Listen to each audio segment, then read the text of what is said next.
Number 1. Discovered attack. I'd always thought of the internet as a safe place, a virtual world where we could connect with people from all over the globe. But that all changed when the cyberwar began. It started with a few isolated attacks, a hack here, a data breach there. But soon, it became clear that this was something far more serious. Whole systems were going down, bringing entire cities to a standstill. As a cybersecurity analyst, I was at the front lines of the fight. I spent my days poring over lines of code, trying to find the weak spots that the hackers were exploiting. But no matter how hard we worked, it seemed like we were always one step behind. And then it happened. One of the critical infrastructure systems went down, and it took everything with it. Suddenly the world was plunged into darkness, and we were all left scrambling, trying to find a way to survive. I watched as the chaos unfolded around me, as people panicked and turned on each other. Without electricity or communication, we were all alone in a world that had become hostile and dangerous. In the end, we managed to bring the system back online, but the damage had already been done. The cyberwar had shown us just how vulnerable we really were, how easily our world could be brought to its knees. As I sat in my office, staring at the screen in front of me, I knew that the fight was far from over. The hackers were still out there, waiting for their next opportunity to strike. In a world where everything is connected, one wrong move can bring down the whole system. And as long as the cyberwar rages on, we will always be one step away from the brink. Number 2. Hindsight. I had always thought that the internet was a place of endless possibility, a world where anything was possible. But as the cyberwar raged on, I began to realize that it was also a place of danger, a place where one wrong click could change everything. I was one of the few remaining operators of a small defense system, working tirelessly to keep the world safe from malicious attacks. It was a thankless job, but one that I took pride in. One day, I received a notification of an attempted hack on one of the most critical systems in the world. I knew that I had to act quickly to prevent the cyber attack from spreading and causing untold damage. I started to trace the source of the hack, working tirelessly to identify the weak points in the system. But as I did, I began to realize that this was no ordinary attack. It was a sophisticated virus, designed to infiltrate even the most advanced security systems. I watched in horror as the virus spread, taking down system after system. It was like watching a wildfire rage out of control, consuming everything in its path. I knew that I had to act quickly, to stop the virus before it was too late. I worked tirelessly, clicking away at my keyboard as I tried to find the source of the infection. And then, with a sudden burst of insight, I found it. I found the one line of code that was allowing the virus to spread. With trembling fingers, I deleted it, and the virus began to slow. As I watched, the systems began to come back online one by one. The cyber war was far from over, but in that moment, I knew that I had made a difference. Number 3. In the world of cyber warfare, trust no one. I had always thought of myself as a skilled hacker, someone who could navigate the dark corners of the internet with ease. But when I got my first job with a government agency, I quickly realized that I was out of my depth. The agency I worked for was tasked with protecting the country's critical infrastructure from cyber attacks. Our team of experts worked tirelessly to keep our systems secure, but we were always one step behind the enemy. It was only a matter of time before we were hit. The attack came in the middle of the night, a barrage of code that flooded our systems and brought our operations to a grinding halt. We worked around the clock to try and contain the damage, but it was no use. The attackers had infiltrated our network, and we had no idea who they were or what their goals were. As the weeks turned into months, the attacks continued. Our team was exhausted, our systems were vulnerable, and we had no idea who to trust. Then one day, I received a message. It was from someone claiming to be a member of the enemy team, offering to help us take down the real threat. I was skeptical at first, but I knew that we had to try. We set up a secure line of communication and began to work together, sharing information and strategies. It wasn't easy, but in the end, we were able to identify the source of the attacks and shut them down for good. I never found out who my mysterious ally was, but I knew that in the world of cyber warfare, you can't always trust the people on your side. As I walked out of the agency for the last time, I couldn't help but wonder what other threats lurked in the shadows, waiting for their chance to strike. In the world of cyber warfare, the battle never truly ends. Number 4. The Labyrinth. I had been working in cybersecurity for years, and I thought I had seen it all. But nothing could have prepared me for what happened next. It started with a series of strange alerts, warnings that something was trying to breach our system. We had firewalls in place, multiple layers of protection, but something was getting through.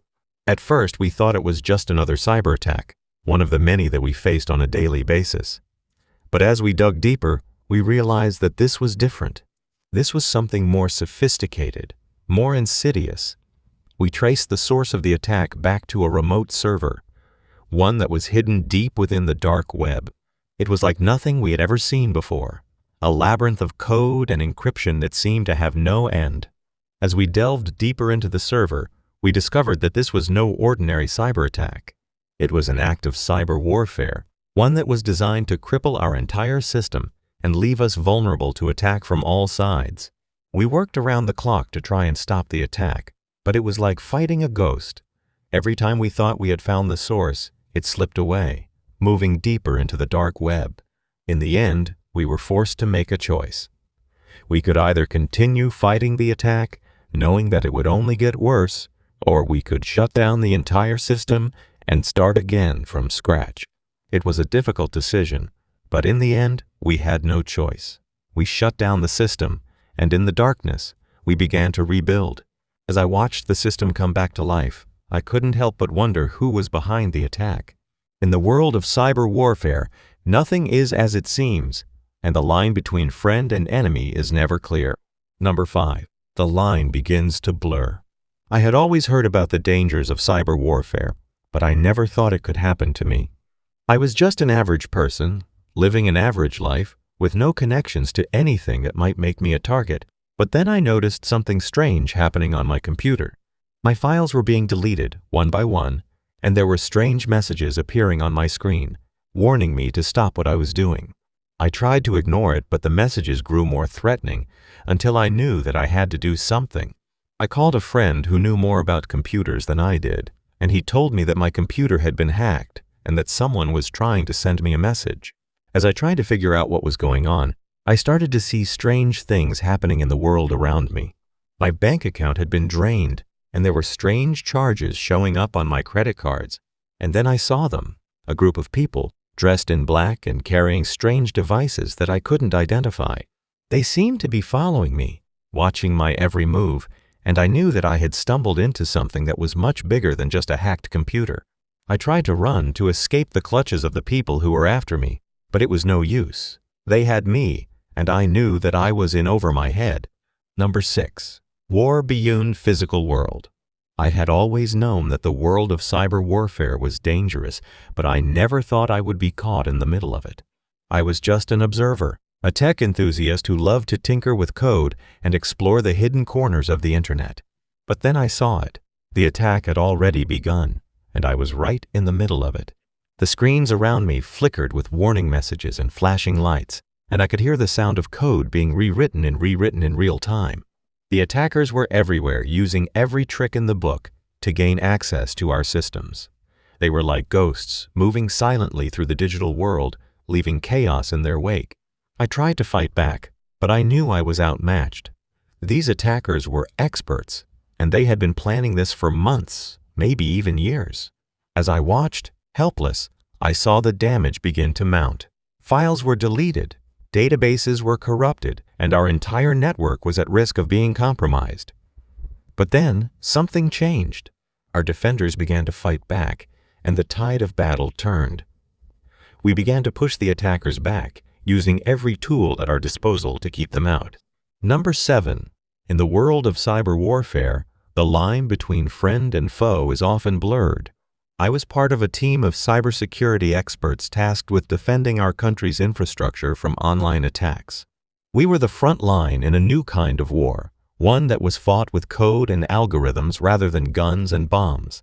For months, we had been tracking a group of hackers who had been infiltrating our systems with increasing frequency. We had built firewalls and encryption protocols to keep them out, but they always seemed to find a way in. And then, one day, we discovered the unthinkable. The very systems we were trying to protect had been compromised by someone on our own team. At first, we couldn't believe it. How could someone who had sworn to defend our country turn against us? But the evidence was clear. Our own people had become our enemies. We worked tirelessly to track down the traitor, using all the tools at our disposal. It was a race against time, as the longer the hackers had control of our systems, the more damage they could do. Finally, we were able to pinpoint the source of the attacks. It was one of our own, someone who had access to the highest levels of our security protocols. We were able to stop the attack and capture the traitor, but the damage had already been done. Our systems had been compromised, and our trust in our fellow cybersecurity experts had been shattered. In the world of cyber warfare, the line between friend and foe is often blurred. It's a reminder that even those we think are on our side can turn against us, and we must always be vigilant to protect ourselves from the hidden threats that lurk in the digital shadows. Number 8. Crossfire. I had always heard about the dangers of cyber warfare, but I never thought it would happen to me. I was just a normal person, living my life, unaware of the battle that raged around me. But then the attacks began. At first, they were just small things, a strange email, a suspicious link. But as time went on, the attacks became more frequent, more targeted. It was as if someone was watching me, waiting for the perfect moment to strike. And when they did, it was with a force that I could never have imagined. My computer screen flickered to life, and I could see the message in front of me.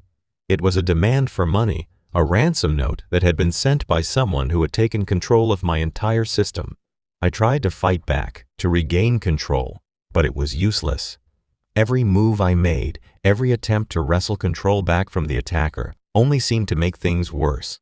And then, just as suddenly as it had begun, the attack stopped. My computer went silent, and I was left alone in the darkness of my room, wondering what had just happened. It was only later, when I learned about the scale of the cyber warfare that was raging across the world, that I realized how lucky I had been. The battle moved online, and the stakes became higher than ever before.